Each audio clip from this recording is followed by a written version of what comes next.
Colombia, de 2010 a la fecha, estoy acusado. En 2010 el país no estaba perfecto, pero había mejorado, teníamos menos violencia, los ciudadanos tenían esperanzas en la seguridad, había disminuido muchísimo el narcoterrorismo, crecía la economía, había confianza, se disminuía la pobreza, también el tamaño del Estado, había austeridad. Por primera vez aparecían unas señales de mejoramiento del coeficiente Gini de distribución del ingreso. En los 2 primeros años del gobierno Santos, los resultados fueron buenos, pero es que además tenía otro elemento favorable en la herencia. Habíamos superado la crisis de la economía internacional gracias a la confianza que había en Colombia. Santos llegó a tener el récord de 42.000, 48.000 hectáreas de droga, una cifra sumamente baja. Sin embargo, dijo que estábamos perdiendo la guerra contra la droga. Se inventó la palabra guerra e hizo ese acuerdo con la FARC. Entonces, Santos se enfermó con el éxito, prefirió el acuerdo con la FARC y nos subimos a 220.000 hectáreas de droga en los años que restaron de su gobierno, en los años que siguieron de su gobierno. Llenó al país de impuestos, de burocracia, de mermelada, estímulo a la corrupción. Pararon la economía, crecieron enormemente la burocracia del Estado. Por favor, afectaron las Fuerzas Armadas con la JEP. Nivelaron, desconociendo la historia, a nuestros soldados con los terroristas. Por favor, un soldado que va a la JEP a reconocer un delito tiene que reconocer lo que no estaba en su deber ser, a diferencia del guerrillero que si reconoce un delito en la JEP, reconoce lo que debía hacer. Pero además muchos soldados están obligados a reconocer delitos aún no cometidos para gozar de la libertad y no someterse a una condena de 10, 15 o 20 años. Hoy, en esta Colombia de hoy, la economía va mal, hay desconfianza. La situación de Ecopetrol es dramática. Por primera vez el país que había sido el más cumplido en América Latina en el pago de la deuda está en riesgo de incumplir el pago de deuda. Las políticas sociales no son sostenibles. ¿Por qué? Porque están afectando a la empresa privada, que es la fuente de su financiación.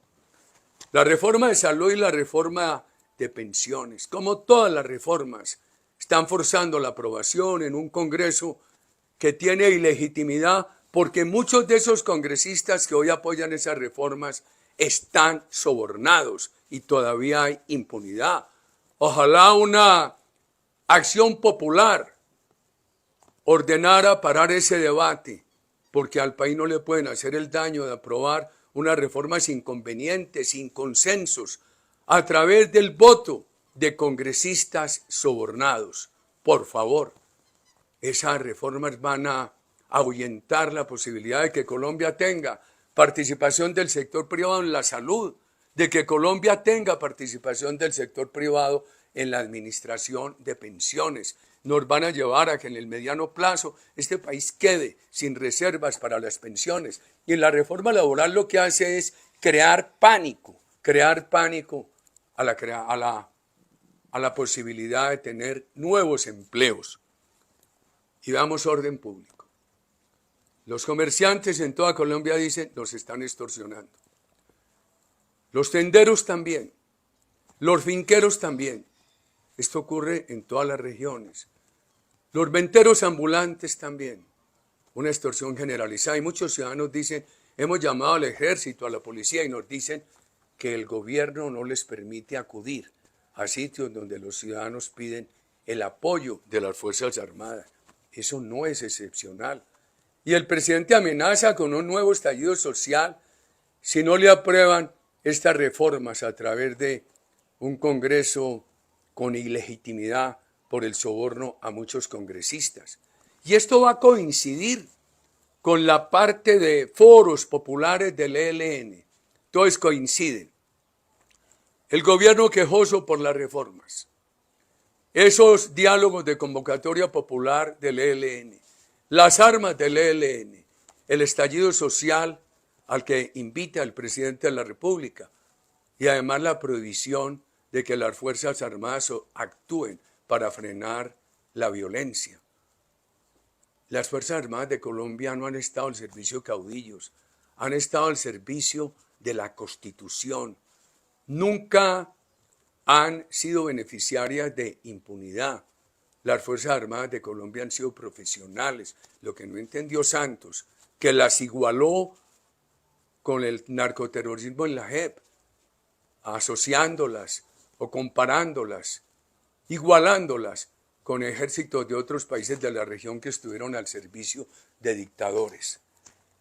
Nuestras Fuerzas Armadas tienen un deber por encima de todo, que es la protección de la ciudadanía, la protección del Estado y de su elemento más importante, que es la ciudadanía. Nosotros no tenemos para protegernos sino la Constitución, la justicia y las Fuerzas Armadas. Evitemos esa convocatoria a la constituyente.